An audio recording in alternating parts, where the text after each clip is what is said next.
আপনারা জানেন যে 2019-20 অর্থ বছরে বিলডাকিনী নামে একটি চলচ্চিত্রের অনুদান আমি পেয়েছিলাম, কিন্তু আমাকে সেটা নির্মাণ করতে দেওয়া হয়নি। কারণ হিসেবে ব্যাখ্যা করা হয়েছিল আমি সরকার বিরোধী লেখালেখি করি বা অ্যাক্টিভিটিসের সাথে জড়িত তৎকালীন সরকারে। তো যাই হোক, আমি আমার নিজের প্রসঙ্গটা না আসে সামগ্রিক অনুদানের বিষয়টা নিয়ে কথা বলি। বর্তমানে এখন যে সরকার এসেছে, আমরা চলচ্চিত্রকাররা বিশ্বাস করছি যে এখন নিরপেক্ষভাবে অনুদান হবে এবং মানসম্মত চলচ্চিত্র নির্মাণ করা সম্ভব হবে। ইতিপূর্বে আমরা যেটা দেখেছি, দলের লেজুর ভিত্তি ছাড়া কেউ অনুদান পায়নি, এবং সেই ক্ষেত্রে আমরা যেটা লক্ষ্য করেছি যে একেবারে আনকোড়া কখনোই চলচ্চিত্র নির্মাণ করেনি এমন প্রতিষ্ঠান অনুদান পেয়েছে। একজন ব্যক্তি 2টি বা 3টি চলচ্চিত্র নির্মাণ করেছে, 3টিই তার অনুদানের সিনেমা, যেটি বাংলাদেশে একটা চলচ্চিত্র অঙ্গে বৈষম্য সৃষ্টি করেছে। অনেক সময় আমরা দেখেছি গল্প মানসম্পন্ন না, তারপরেও শুধুমাত্র রাজনৈতিক কারণে সেই গল্পের অনুদান দেওয়া হয়েছে, যার কারণে চলচ্চিত্রের ব্যাপক পরিমাণে ক্ষতি হয়েছে। গত 50 বছরের অনুদানের চলচ্চিত্র নিয়ে যদি আমরা একটা রিসার্চ করি, তাহলে আমরা হাতে গোনা কয়েকটি চলচ্চিত্র ছাড়া মানসম্পন্ন চলচ্চিত্র পাওয়া খুবই কঠিন হয়ে দাঁড়াবে। তাই আমরা আগামীতে আশা করব চলচ্চিত্র যেন নিরপেক্ষভাবে সুন্দর গল্পের সঠিকভাবে নির্মাণ করার জন্য চলচ্চিত্র অনুদান দেওয়া হয়। চলচ্চিত্রকে বলা হয় দৃশ্য মাধ্যমের সবচেয়ে বড় গণমাধ্যম, কারণ একটি চলচ্চিত্রের মাধ্যমে যে কথাটা খুবই সুন্দরভাবে ম্যাস পিপলের কাছে পৌঁছানো সম্ভব, সেটি সাধারণত অন্য কোনো মাধ্যমে এত ওয়াইডলি পৌঁছানো সম্ভব না।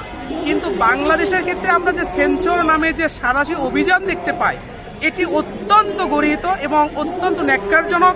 এই সেন্সর প্রথার কারণে আমাদের গল্পের যে মৌলিকতা সেটি থাকে না। আমরা যদি ফ্রান্সের চলচ্চিত্র দেখি, তাহলে সেখানে একটা ফ্রান্সের রেনেসা দেখতে পাই। আমরা যদি ইরানি সিনেমা দেখি, সেখানে ইরানি সিনেমার একটা সিগনেচার দেখতে পাই। কিন্তু আমরা যে বাংলাদেশের সিনেমা দেখি, এখানে আমাদের নিজস্ব কোনো স্বাতন্ত্র বৈশিষ্ট্য আমরা পাই না। আমাদের সিনেমার ভিতরে মাসালা থাকে, আর্ট থাকে, আরও অনেক কিছু থাকে, কিন্তু বাঙালির নৃতাত্ত্বিক এবং বাঙালির যে ঐতিহ্য সেটি কিন্তু পুরোপুরিভাবে ফুটে ওঠে না। বিচ্ছিন্নভাবে আমরা 2-1টা সিনেমার কথা বলতে পারি, যেটাতে বাংলা সংস্কৃতি এবং বাংলা কালচার হয়তো ফুটে উঠেছে, কিন্তু সেটি বিশ্ব চলচ্চিত্রের প্রেক্ষাপটে অত্যন্ত কম। আমাদের নিজস্ব গল্পে যদি আমরা চলচ্চিত্র নির্মাণ করি, তাহলে বহির্বিশ্বে আমাদের বাংলা চলচ্চিত্রের একটি জোয়ার তৈরি হবে, এবং সেই ক্ষেত্রে বৈদেশিক মুদ্রা অর্জন থেকে শুরু করে আমরা নিজস্ব সংস্কৃতি এবং কালচার সারা বিশ্বে ছড়িয়ে দিতে পারবো। এজন্য আমি অন্তর্বর্তী যে সরকার গঠন হয়েছে, সেই সরকারকে অনুরোধ করব, তারা যেন সেন্সরের নামে সিনেমাকে নষ্ট না করে দেয়, এবং সিনেমা নির্মাণে আমাদের যেন একটা মৌলিক অধিকার হিসেবে আমাদের পূর্ণ স্বাধীনতা দেয়। চলচ্চিত্র নির্মাণের জন্য আর্থিক প্রতিষ্ঠান হিসেবে যেটি থাকে, যেটাকে আমরা প্রযোজনা প্রতিষ্ঠান বলি, সেটি পেশাদারিভাবে বাংলাদেশে গড়ে ওঠেনি। আমরা বাংলাদেশে যে প্রযোজনা প্রতিষ্ঠানগুলো পাচ্ছি, এগুলো কিন্তু বৈশ্বিক প্রেক্ষাপটে আমাদের প্রফেশনাল প্রোডাকশন কোম্পানি হিসেবে গড়ে ওঠেনি।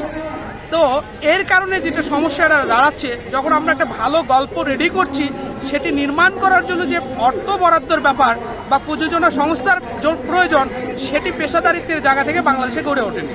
আমাদের এখানে আরও একটা কথা বলে রাখা দরকার, যে আমাদের পরিচালক এবং লেখকদের মধ্যেও আমাদের এখনও আন্তর্জাতিক চলচ্চিত্রের বিষয়ে যে দক্ষতার দরকার, সেটিতে ঘাটতি আছে বলে আমি মনে করি। এটা আমার ক্ষেত্রেও আছে, আমরা এখনও শেখার চেষ্টা করছি।